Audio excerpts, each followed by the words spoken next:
Now there's a pretty face. I've basically taken some pictures to demo how to edit pictures on the SX40.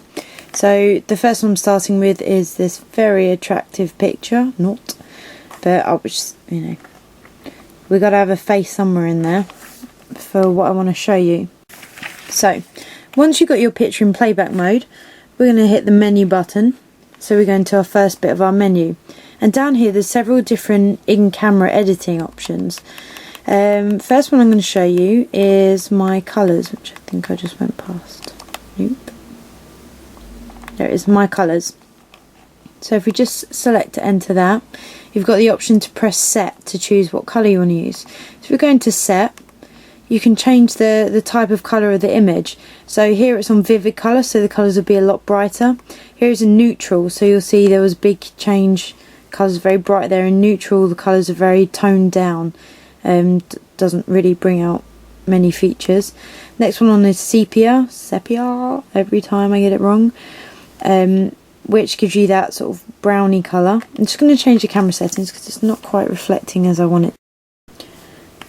Okay, that's a little bit better. So this is in sepia. We've got black and white, which obviously takes away all of the colour. We've got positive film, which brings out a lot of sort of the yellowy colours. You know how you used to take pictures with film, obviously. There'd be certain colours that stood out more than others. This brings out those. You've got a lighter skin tone, so it will sort of enhance the lighter skin tone.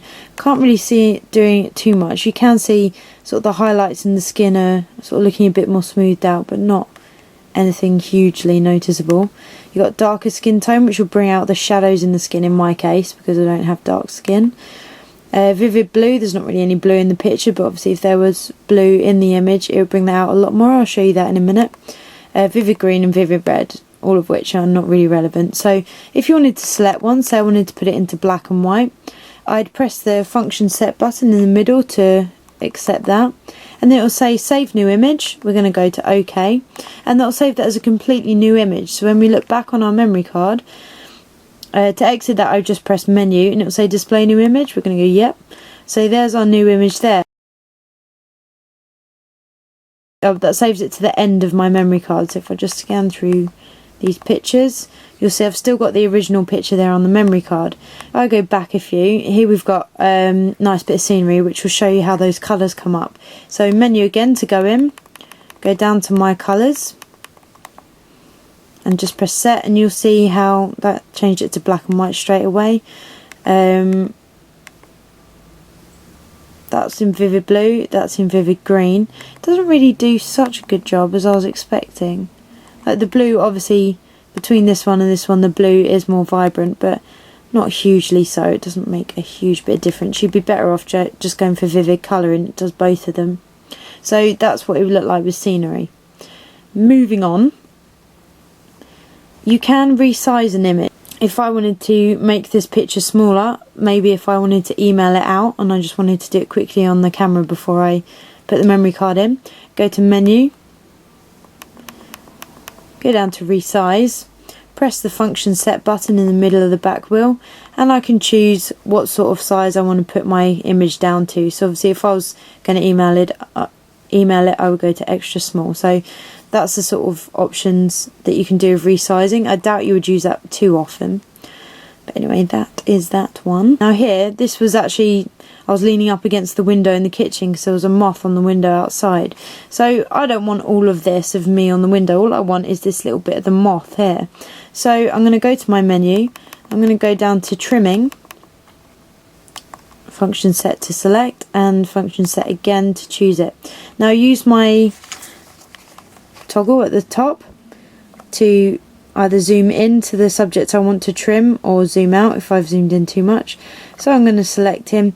It's not that easy. You can move around the image. As you can see, it's showing you the bigger section of the image here.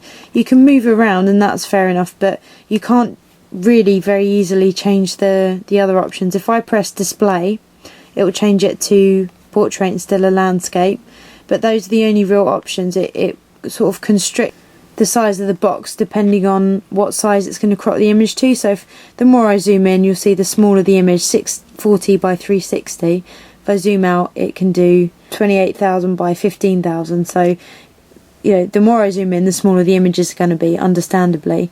But it does keep those ratios, which means you can't really change the size of this box too much.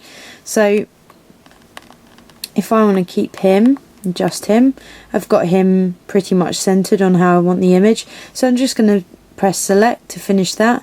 Save new image. Yep, we're going to do that, and it saves it as a new image on the card. Menu to escape that option, and yeah, we want to display the new image to have a look, and you can see that bug is now the center of my image.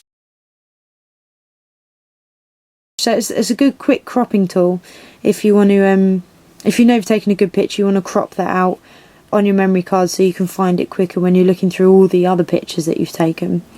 It's also good if you just want to look on your camera without having to zoom all the way into your picture, you've already got it cropped. So, again, moving on, there is red eye correction. Now, for the life of me, I flashed that flash in my eyes so many times and I couldn't get my eyes to reflect red. I switched off all the red eye reduction things and everything, and I still got no red eye, so I can't really show it. But if I tried to do it on here, it does it all automatically. So if I press the function set button, it was looking for red eye correction and it couldn't see anything, so it just came up with can't modify. So we'll just exit that. And then the last thing you've got is eye contrast. Now if I just pick a different picture, we can go for this one. I was going to show this one in cropping, so I might just crop it quickly. So we'll go for trimming, set, and I'm just going to cut out the cup maybe. So maybe that's all I want, just the cup. So yeah, save as new image, okay. I've displayed my new image. Now I've got my new image open, I might want to edit that again. So I just press menu and I'll go back into the edit modes. So the eye contrast, it changes how much detail is in the image. So if you've got high contrast, it brings out a lot of the background and the shadows. Low contrast, you have more shadow in the background. Medium obviously is in between, and auto, it does a lot more shadow when it does it for auto. It actually tends to come out better if you let it do it automatically. So I'm just going to set that, save new image, okay. Menu to exit, yeah, I want to display my new image, and then maybe I want to put a colour edit on top of that. So we'll go for my colours, set to go in, and to new, pick something, set, save new image, okay. So that's now the most recent image on my card. If I go back through, that was the second one where I'd cropped it, sorry, where I'd done the contrast. This is where I first cropped it. That's my newly cropped image of the bug, my charming face in black and white, and these were all the other pictures that I was taking for the demo. So that's how you edit on the camera. Some pretty handy functions, some of which I probably wouldn't use very often, but yeah, pretty handy tools nonetheless.